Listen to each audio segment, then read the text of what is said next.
നമസ്കാരം. സർക്കാരുമായി ബന്ധപ്പെട്ട അറിയിപ്പുകൾക്കും മറ്റു വാർത്തകൾക്കും വേണ്ടി ഈ ചാനൽ സബ്സ്ക്രൈബ് ചെയ്യാനും തൊട്ടടുത്ത ബെല്ലൈക്കൻ എനേബിൾ ചെയ്യാനും മറക്കാതിരിക്കുക.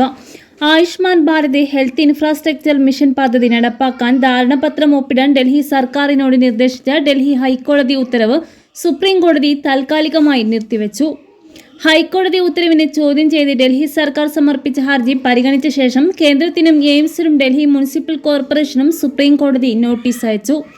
ദേശീയ തലസ്ഥാനത്ത് കേന്ദ്ര പദ്ധതി നടപ്പാക്കുന്നുവെന്ന് ഉറപ്പാക്കാൻ ജനുവരി 5-നകം ധാരണാപത്രം ഒപ്പിടണമെന്ന് കഴിഞ്ഞ മാസം ഹൈക്കോടതി കേന്ദ്ര സംസ്ഥാന സർക്കാരുകളോട് ആവശ്യപ്പെട്ടിരുന്നു.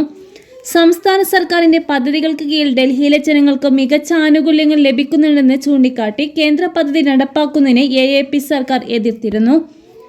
കേന്ദ്രവുമായി ധാരണാപത്രം ഒപ്പിടാൻ നിർബന്ധിച്ചതിലൂടെ ആരോഗ്യകാര്യത്തിൽ കേന്ദ്ര സർക്കാരിനുള്ള അധികാരം ഹൈക്കോടതി പുനർനിർവചിച്ചിരിക്കുകയാണെന്ന് ഡൽഹി സർക്കാരിന് വേണ്ടി ഹാജരായ മുതിർന്ന അഭിഭാഷകൻ AM സിംഗ് സുപ്രീം കോടതിയിൽ വാദിച്ചു.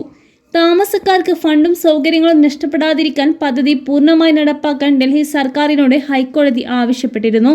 33 സംസ്ഥാനങ്ങളും കേന്ദ്രഭരണ പ്രദേശങ്ങളും ഇതിനകം തന്നെ നടപ്പാക്കിയതിനാൽ ഡൽഹിയിൽ ABHPM പദ്ധതി നടപ്പാക്കാത്തത് ന്യായീകരിക്കാനാകില്ല എന്ന് ജസ്റ്റിസ് പ്രതിഭ M സിംഗ് അധ്യക്ഷനായ ബെഞ്ച് പറഞ്ഞു. കേന്ദ്രത്തിന്റെ ആയുഷ്മാൻ ഭാരത് പദ്ധതി ദേശീയ തലസ്ഥാനത്ത് നടപ്പാക്കുന്നതിന് ഡൽഹി സർക്കാർ എതിർത്തു. ഇത് ഇതിനകം നിലവിലുള്ള ആരോഗ്യ സംരക്ഷണ സമരങ്ങളെ തരം താഴ്ത്തുന്നുവെന്ന് തുല്യമാണെന്നും അവർ പറഞ്ഞു.